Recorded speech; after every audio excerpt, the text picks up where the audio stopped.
Hi అండి. అందరికీ నమస్కారం. Welcome to my channel. ఈ వీడియోలో ఏపీ ప్రభుత్వ పెన్షనర్లకి సూపర్ గుడ్ న్యూస్ అండి. సో, ఇది అమలైతే ఇక పండగే. మరి ఆ వివరాలేంటో ఈ వీడియోలో తెలుసుకుందాము. వీడియోని ఎక్కడే గాని స్కిప్ చేయకుండా ఎండ్ వరకు చూడండి. అప్పుడు ఇన్ఫర్మేషన్ పూర్తిగా అర్థమవుతుంది. అలాగే వీడియో చూస్తున్న ప్రతి ఒక్కరు వీడియోకి ఒక లైక్ చేయండి. ఈ వీడియోని తోటి పెన్షనర్ మిత్రులతో అయితే షేర్ చేయండి. కొత్తగా మన ఛానల్ చూస్తున్న వారు సబ్స్క్రైబ్ చేసుకున్నట్లయితే దయచేసి మన ఛానల్‌ని సబ్స్క్రైబ్ చేసుకోండి. దీని ద్వారా నేను చేసే లేటెస్ట్ వీడియోస్ అన్నీ మీ వరకు రీచ్ అవుతాయి. ఇక ఆలస్యం చేయకుండా మన వీడియోలోకైతే వెళ్ళిపోదాము. ఫ్రెండ్స్, పెన్షనర్లకి గుడ్ న్యూస్ అండి. ఇది అమలైతే ఇక పెన్షనర్స్‌కి పండగే. సో, ఈ రోజుకి పరిష్కారం కానటువంటి 69 సంవత్సరాలు పూర్తయి 70 సంవత్సరాలు వచ్చిన మొదటి రోజు నుంచి అడిషనల్ క్వాంటమ్ ఆఫ్ పెన్షన్ ఇవ్వాలనేది సమస్య అయితే ఈ రోజుకి కూడా ఇంకా ఇది పూర్తి కాలేదు. గతంలో ఆంధ్రప్రదేశ్‌లో ఉన్న పెన్షనర్స్‌కు హైకోర్టు అనుకూలంగా తీర్పు ఇవ్వడం జరిగింది. అలాగే సుప్రీంకోర్టు వారు కూడా కేంద్ర ప్రభుత్వ పెన్షనర్‌కి అనుకూలంగానే తీర్పిచ్చారు. ఈ మధ్య మధ్యప్రదేశ్ హైకోర్టు కూడా పెన్షనర్లకి అనుకూలంగా తీర్పు ఇచ్చినట్టు పోస్ట్ వచ్చింది. వీటన్నిటి గురించి ఇప్పుడు మనం తెలుసుకుందాము. Regional additional quantum of pension అంటే ఏపీక్యూ అంటామండి. AQP. So, additional quantum of pension సంబంధించి విశాఖపట్నం జిల్లాకు చెందినటువంటి రిటైర్డ్ తహసీల్దార్ గారు 69 సంవత్సరాల నుండి 70 సంవత్సరాల మొదటి రోజు నుంచే తన అదనపు పెన్షన్ ఎక్కింపు ఇవ్వాలని హైకోర్టులో కేసు వేసి అనుకూలంగా తీర్పు పొందారు.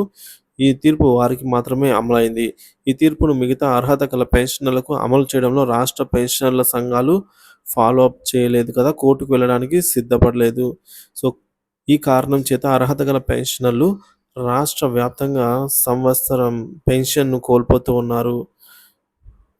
ఈ తీర్పు రావడానికి ముఖ్య ఆధారము కేంద్ర ప్రభుత్వ పెన్షనర్ గౌహతి హైకోర్టు మరియు సుప్రీం కోర్టు ద్వారా అనుకూలమైన తీర్పు అయితే పొందారు. కేంద్ర ప్రభుత్వం పెన్షనర్ తనకు 79 సంవత్సరాల నుండి 80వ సంవత్సరం మొదటి రోజు నుంచి అడిషనల్ క్వాంటమ్ ఆఫ్ పెన్షన్ మంజూరు చేయాలని అయితే గౌహతి హైకోర్టులో కేసు వేశారండి. ఇది రెండవది. సో, ఇక్కడ ఈ కేసులో వాదనలు విన్న తర్వాత హైకోర్టు వారు పిటిషనర్‌కు అనుకూలంగా తీర్పు ఇవ్వడం జరిగింది. రాష్ట్ర ప్రభుత్వం దీన్ని ఛాలెంజ్ చేస్తూ గౌరవ హైకోర్టులో స్పెషల్ లీవ్ పిటిషన్ వేయడం జరిగింది. అయినా సుప్రీంకోర్టు వారు కూడా ఎస్ఎల్ ఎస్ఎల్‌పిని అయితే డిస్మిస్ చేస్తూ పిటిషనర్‌కి అనుకూలంగా తీర్పు ఇవ్వడం జరిగింది. అంటే పెన్షనర్స్‌కి ఇక్కడ అనుకూలంగా తీర్పు రావడం జరిగింది. ఇక మరొకటి దీనిపై శివగోపాల్ గారు ఆల్ ఇండియా కేంద్ర ప్రభుత్వ ఉద్యోగుల సెక్రటరీ గారు పెన్షనర్స్ వెల్ఫేర్ డిపార్ట్మెంట్ న్యూఢిల్లీ వారికి లేఖ రాశారు. గౌరవ హైకోర్టు మరియు సుప్రీంకోర్టు ఇచ్చినటువంటి తీర్పులను మానవతా దృక్పథంతో అర్హత గల కేంద్ర ప్రభుత్వ ఉద్యోగులకు 80, 85, 90 సంవత్సరాలు మొదటి రోజు నుంచే ఏక్యూపీ అందేలాగా అడిషనల్ క్వాంటమ్ ఆఫ్ పెన్షను అందేలాగా అయితే చేయవలసిందిగా పత్రాన్ని ఇవ్వడం జరిగింది. దీనిపై సానుకూల స్పందన వస్తుందని ఆశిస్తూ ఉన్నారు. నేటికి కేంద్ర ప్రభుత్వం నిర్ణయం అయితే ఎటువంటి నిర్ణయం వెల్లడించలేదన్నమాట. రాష్ట్ర ప్రభుత్వ అర్హత గల పెన్షనరు ఆందోళన చెందుతూ ఉన్నారండి. మాకు 70, 75, 80 సంవత్సరాలు వస్తున్నవి. కానీ ఈ తీర్పు మాత్రం అమలు జరగడం లేదు అనైతే అంటున్నారు. ఈ సమస్య కోసం పరిష్కారం కోసం ఇప్పటికైనా పెన్షనర్ల సంఘ నాయకులు చొరవ చూపి అధికారులు మరియు సంబంధిత మంత్రుల దృష్టికి తీసుకొని వెళ్లి పరిష్కరించవలసిందిగా అయితే పెన్షనర్స్ కోరుకుంటున్నారు. అవసరమైతే కోర్టుకు వెళ్ళడానికి కూడా ఆలోచన చేయవలసిందిగా పెన్షనర్లు అయితే కోరుకుంటున్నారు. ఆంధ్రప్రదేశ్ గౌరవ హైకోర్టు వారు తీర్పు ఇచ్చి సుమారుగా 4 సంవత్సరాలు అవుతున్నా మన మన సంఘాలు స్పందన కరువైంది అని అయితే చెప్పుకోవచ్చు. నూతన సంవత్సరం ప్రభుత్వం వచ్చింది కాబట్టి ఇప్పటికైనా సరే సంఘాలు స్పందించి ఈ సమస్యను పరిష్కరించి వందలాది మంది పెన్షనర్లకు లబ్ధి చేయవలసిందిగా అయితే పెన్షనర్స్ అందరూ కోరుకుంటున్నారు. రాష్ట్ర పెన్షనర్లు రాష్ట్ర పెన్షనర్ల సంఘాలు మరియు జేఏసీ కార్యాచరణతో ముందుకు వెళ్తారు. ఈ విధంగానైతే ఆశిద్దాము. సో, మనం మొత్తానికి చూసుకున్నట్లయితే కూటమి ప్రభుత్వం ఏర్పడి దాదాపు 3 నెలలు 3 నెలలు అయిపోయింది. కానీ ఇంతవరకు ఉద్యోగ పెన్షన్ సంబంధించినటువంటి ఆర్థిక మరియు ఆర్థికేతర అంశాల గురించి చర్చలు అయితే జరపలేదన్నమాట. సో, ముఖ్యంగా పెన్షన్‌కి సంబంధించి ఈ ఏక్యూపీలో వారికి 70 సంవత్సరం పడుతూనే ఏక్యూపీ అనేది 10% రావాలండి. సో, గతంలో 10% వచ్చేది. ఇప్పుడు ఏపీ ప్రభుత్వానికి సంబంధించి 7% చేశారనమాట. అలాగే 75 సంవత్సరాలు పడుతూనే గతంలో 15% అయితే రావాల్సింది. ఇప్పుడు దీన్ని 12%కైతే కుదించారు. సో, ఈ విధంగా 75 సంవత్సరం మొదటి రోజు నుంచి రావాల్సిన పెన్షన్ ఏదైతే ఉందో, ఇది మొదటి రోజు నుంచి రాకుండా 76 సంవత్సరం మొదటి రోజు నుంచైతే రావడం జరిగింది. అంటే ఇక్కడ మనకు గ్యాప్ అనేది 1 ఇయర్ మటుకు గ్యాప్‌లో అంటే 365 రోజుల గ్యాప్‌కు ఈ అడిషనల్ క్వాంటమ్ ఆఫ్ అంటే టోటల్ పెన్షన్ బేసిక్ పెన్షన్‌లో ఈ బేసిక్ పెన్షన్‌లో వచ్చేసి 12% అదనంగా రావాలిక్కడ.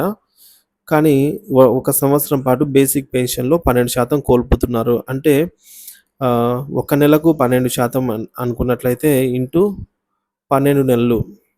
సో, ఓవరాల్‌గా మనకు 120 ప్లస్ 24 144 144% అండి.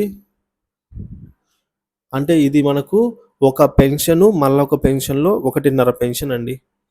సో, అరౌండ్‌గా మనం చూసుకున్నట్లయితే ఒకటి 1.5 టైమ్స్ అంటే 45 రోజుల పెన్షన్ కోల్పోతున్నామండి. ఇక్కడ ఈజీగా మనం లెక్క కాలిక్యులేట్ చేసుకున్నట్లయితే ఒక బేసిక్ పెన్షన్ 20,000 రూపాయలు ఉన్నట్లయితే ఇక్కడ మనము ఇంటూ 1.5 అంటే 20,000కు మొత్తం 30,000 రూపాయలైతే కోల్పోవడం అయితే జరిగిందనమాట.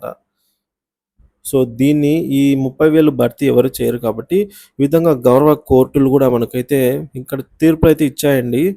ఎవరైతే కేసు వేశారో, గెలిచారో వాళ్ళకి మాత్రమే అప్లికబుల్ చేశారు గానీ, మిగతా వారి గురించైతే ఎటువంటి ఇది తీసుకోలేదు. మొన్న ఈ మధ్య మనం చూసాము. పెన్షనర్‌కి అదనంగా పేమెంట్ చెల్లించాము. తిరిగి వెనక్కి ఇవ్వాలి అదనంగా చెల్లించినటువంటి సొమ్ము అని జెప్పేసి మనము బీహార్ రాష్ట్రంలో చూసామనమాట.